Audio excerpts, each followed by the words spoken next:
Everyone has that picture in their head, right? Mm, I mean, it's probably one of the most famous scenes in, well, all of Western history. absolutely. You've got a man who's waist deep in a river. You've got this other guy who looks completely wild, dressed in camel hair. He's pouring water over him. And the sky opens, a dove comes down, the whole thing. The whole thing. It's iconic. It's in Mhm. stained glass everywhere. Yeah. But here's the question that really sent me down the rabbit hole with our source material today. Why? It's the one question that most people just kind of gloss over. Right. Like, if you just follow the standard story, if Jesus is God or even just, a perfect sinless man, Hmm. why does he need to be baptized? Why does he need to be washed? Exactly. You wash something because it's dirty. You don't take a brand new pristine white shirt and throw it in the heavy-duty cycle just for kicks. Yeah. So was this just a photo op? Was it a ceremony to say, hey, world, I'm here? Or, and this is the really provocative angle we're going to dig into today, was it actually a mechanical necessity, like a Yeah. literal gear that had to click into place for the rest of the gospel to even function? That is exactly where we're going. Today we are doing a deep dive into a really dense, really fascinating sermon and theological breakdown. It's titled, The Gospel of Jesus' Baptism That Made Us Clean. And it's based heavily on the book of Ephesians, chapter 2, verses 14 through 22. And right out of the gate, this source makes a pretty bold claim. It really does. It argues that we've fundamentally misunderstood the mechanics of how salvation actually works. What do you mean by mechanics? Well, it claims the separation between humanity and God isn't about distance, or silence. It's about a very specific blockage sin. And that Jesus' baptism wasn't just a symbol. It was the specific, almost legal mechanism used to remove that blockage. And to get there, we're going to go on a bit of a journey today. We're starting with this incredibly heart-wrenching story about a Korean adoptee that serves as the main analogy. A kind of modern-day parable. Yes. Then we're going to take a pretty gritty, messy look at Old Testament priests. And a bit of a warning, it does get a little visceral. It's not for the faint of heart, honestly. No, it is not. And finally, we'll land on this specific formula the source lays out. Water and blood. So let's start with the problem, the separation. Right, the feeling of being abandoned. It's that, 3.0 a.m. question, why does it feel like the ceiling is made of brass when we pray? And the source uses this incredibly moving story to illustrate it. It's about the aftermath of the Korean War, which the source calls the 6.25 incident. The conflict in the early 1950s. Exactly. And the context here is just brutal. The text explains that when UN forces came in to help South Korea, they left behind a tragic legacy. A lot of soldiers had fathered children with local women. Mixed blood children in a society that was, at that time, very homogenous. So when the armies packed up and went home, those fathers often just left. And these children were left behind in a country that was completely decimated by war. I mean, we're talking about extreme poverty, rubble everywhere, starvation. And on top of that, this huge social stigma. So what happened was this wave of children ended up in orphanages and then were adopted internationally.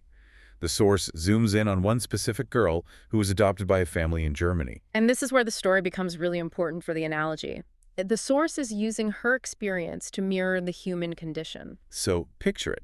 She grows up in Germany. By all material standards, she's hit the lottery. Loved, fed, safe, gets an education. She even ends up studying theology. But she always knows she's different. She doesn't look like her parents or her neighbors. And as she gets older, this one burning question just starts to eat away at her. The why. Why did my parents abandon me? The source describes her just wrestling with this deep resentment, thinking, did they send me away because they hated me? Was I just a burden? Was there something wrong with me? That's a crushing weight to carry, the feeling of rejection. And the source says, that is the core human question. We look at all the suffering and our own flaws and we sort of shout at the sky, did you make us weak just so you could punish us? Did you kick us out of the garden because you were sick of us? It's the ultimate feeling of abandonment. So back to the story. There's a turning point. A TV reporter is doing a special on these adoptees, and he tracks this woman down in Germany. She's in her 20s now. And at first she doesn't want to do it. No, she's reluctant. She's been hiding this pain her whole life. But the reporter convinces her. He says, look, your story could help other children. And maybe, just maybe, your parents will see it. A total long shot. But she agrees. The interview airs in Korea. And miraculously, her biological parents see it. They contact the station. They want to meet her. So she gets on a plane. This is the moment of truth. The reunion. And the scene the source describes is, it's just heavy. Her parents are at the airport hours early, just waiting. She walks out of the gate, a grown woman now, a mother herself, and her birth mother just collapses into tears. And you have to remember, there's a total communication breakdown here. Right. She speaks German. They speak Korean. They can't actually say a word to each other that makes sense. But the source says it didn't matter. They just ran to each other. Wow. Her parents just kept bowing and crying, apologizing over and over, touching her face, grabbing her hands, just trying to bridge 20 years with touch. And in that moment, she realizes something. She realizes the answer to her question. Later, when she's leaving, reporters ask her, "Did you ask them? Did you ask why they sent you away?" And she says, "I didn't need to ask." Why not? She said she saw their clothes, their worn-out faces. She saw her mother's life compared to the life she had in Germany, and she realized, they didn't send me away because they hated me. They sent me away to save me. If she had stayed, she might have starved. Exactly. The separation wasn't an act of hate. It was a desperate act of love in the face of impossible poverty. And that is exactly where the source makes its big connection. It says this is the situation between God and humanity. Okay, let's unpack that, because that feels like a big leap. How does that map onto us? Well, for millennia, humans have felt like God is angry or distant or just cruel. Why did you make us this way? But the source argues God never wanted the separation. The separation was caused by the poverty. Yes, but a spiritual poverty, the poverty of sin. So sin in this analogy isn't just a list of bad things you do. It's the environment. It's the impossible circumstances that force the adoption. Precisely. The source takes us back to Eden. It says Satan deceived humanity, and when humans ate from that tree, they contracted a kind of disease. They became impoverished by sin. And God, being holy, being wealthy with life, couldn't coexist with that death and sin. Not because he lacked love. Not at all. It was a structural barrier, just like the poverty that forced the Korean mother to let her child go. It wasn't about a lack of affection. It was a structural impossibility. Keeping the child in that environment would have destroyed her. That puts a totally different spin on the wrath of God idea. It's less about God being emotionally angry and more about him dealing with a contamination that makes the relationship impossible. Exactly. And that brings us to Ephesians 2, which is the anchor text for all of this. It talks about breaking down the middle wall of separation. The wall, right? Ephesians 2:14. For he himself is our peace, who has made both one and has broken down the middle wall of separation. Now, historically, in the physical temple in Jerusalem, there was a literal wall, a barrier. Right. Gentiles couldn't go past a certain point. But the source says this is talking about a spiritual wall, a wall made of enmity, hostility, and the law. The law. You mean like the 10 Commandments? Yes. Usually we think the law is the bridge to God. Follow the rules, get to heaven. The source says it's the opposite. The law is the brick and mortar of the wall. How so? Because the law defines sin. And because we have sin, the law just stands there like a border guard saying, you can't pass. You are contaminated, so you cannot access God. So the problem isn't feelings. It's a legal problem. Yeah. Legal guilt. And you can't just feel your way past a legal wall. Yeah. You have to actually dismantle it. You have to resolve the legal claim. Yeah. And this is where we get to the mechanism. This is the part I found really fascinating because the source uses this water analogy. Oh, right. The thought experiment about the city. Yeah. The author asks you to imagine a city where the water gets cut off. For a month. No showers. No flushing toilets, no washing dishes. It becomes a biohazard zone almost immediately. Right. Disease is rampant. It smells of death. He's making a point. Water isn't optional for life. It's the difference between civilization and rot.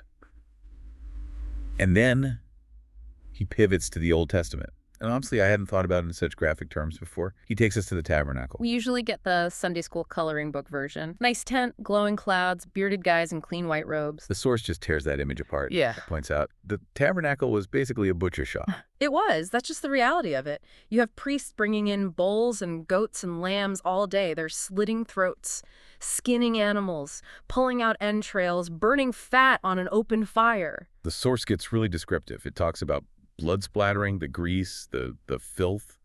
If you were a priest working a shift there, you were not walking around in pristine white. You'd be covered in gore. And this is where the bronze basin comes in. This is from Exodus 30. God commands Moses to build this huge basin, a laver out of bronze, and fill it with water. And the command attached to it is terrifyingly strict. Yeah, it says, they shall wash their hands and their feet lest they die. Lest they die. That's the key phrase. The source argues God provided the basin because he knew the priests would get filthy doing their job. If they tried to enter the holy place covered in the blood and grime of the sacrifice without washing, they would just drop dead. So the basin wasn't just for hygiene, it was a life support system. It was a statute forever.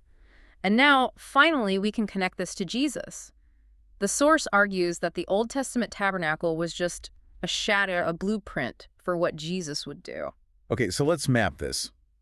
If the Old Testament had a bronze basin to wash away the filth of the priests, where's the basin in the New Testament? The source claims the basin is the Jordan River, and the washing is Jesus' baptism.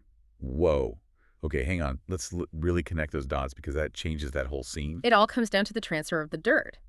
In the Old Testament, how did sin get onto the animal? You didn't just point at the goat and say you're guilty. You had to lay your hands on it, right? Correct. Leviticus 16 is clear about this. The high priest would lay his hands on the head of the scapegoat and confess the sins of the people. That act, the laying on of hands, was the mechanism of transfer. It moved the debt from the people onto the goat. They got full. Now, fast forward. Jordan River. Who is John the Baptist? Jesus' cousin. The guy shouted in the wilderness. The source argues he is much more than that. He is the last high priest of the Old Testament lineage. He represents all of humanity. When Jesus goes into that water, John lays his hands on Jesus' head. And that's the transaction. Yes. It wasn't just a ceremony. The source argues that in that moment, all the filth, the sin of the entire world, was transferred from humanity onto Jesus through the laying on of hands. He becomes the dirty priest. Or really, he becomes the scapegoat. He absorbs all the toxicity. The source says explicitly, if Jesus hadn't been baptized, he couldn't have washed the sins of the world. So going back to the wall is sin. Jesus takes the sin onto himself at the baptism. And then he takes that sin to the cross to pay the penalty for it. This is the water and blood formula this source keeps hammering home. It's the central thesis. The source warns that modern Christianity has a huge blind spot here.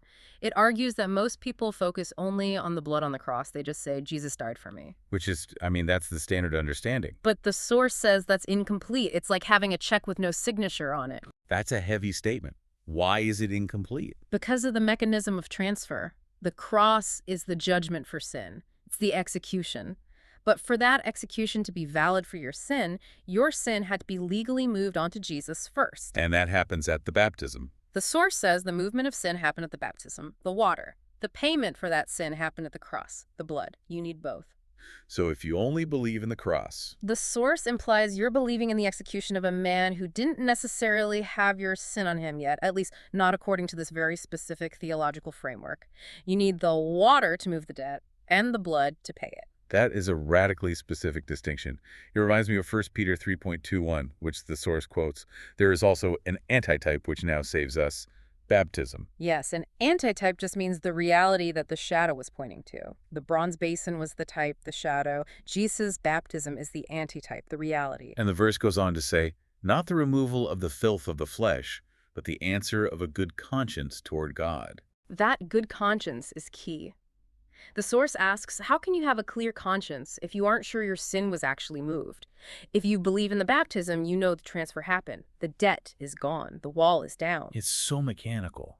And I mean that in a fascinating, almost like an engineering kind of way. It's not just God forgave you because he feels nice today. It's God set up a legal system with the bronze basin. And Jesus fulfilled that statute forever by actually running the wash cycle. It's deeply legalistic, but in the sense of fulfilling the law, not just getting rid of it. The source says Jesus abolished in his flesh the enmity. He didn't just wave a magic wand. He physically took the contamination at the baptism and then physically died the death required for it at the cross. And the result, according to the source, is that this restores us to that Garden of Eden state. Exactly. Because remember, the adoptee, the problem was never her parents' love. The problem was the poverty. Once the sin is handled through the water and the blood, there's no more barrier. The wall is gone. The reunion at the airport can happen. That brings it right back around to that emotional reunion. The source says once we believe this, that the sin was transferred and paid for, we receive the indwelling of the Holy Spirit. We get to go home. And just like the daughter in the story, we realize that the distance we felt, the silence we interpreted as hatred, it was never that. It was a structural problem that has now been solved. It's a powerful reframing. We started with the mystery, why the baptism? And we've ended up with a view of salvation that relies on it as as a hinge point of history. It changes the baptism from this sort of passive event into an active cosmic transaction. So to recap this whole journey, we've covered a lot of ground. We started with the adoptee in Germany feeling abandoned, only to realize she was sent away to be saved from poverty. Then we looked at the bloody, messy reality of Old Testament priests who would literally die if they didn't have the bronze basin to wash them clean. And we connected that to Jesus standing in the Jordan River, accepting the transfer of the world's filth through the laying on of hands so that the wall between us and God could finally be demolished. And we can't forget the warning in the source. That belief in both components, the water and the blood, is what constitutes the full gospel. It's like a specific key for a specific lock. Half the key doesn't open the door. It really makes you look at that scene in the river differently. It's not just a nice moment with a dove. It's the moment the real heavy lifting actually began. It's the moment the contract was signed. So here's a final thought to chew on as you go about your day. The source made this huge point that the separation between the adoptee and her parents wasn't about feelings.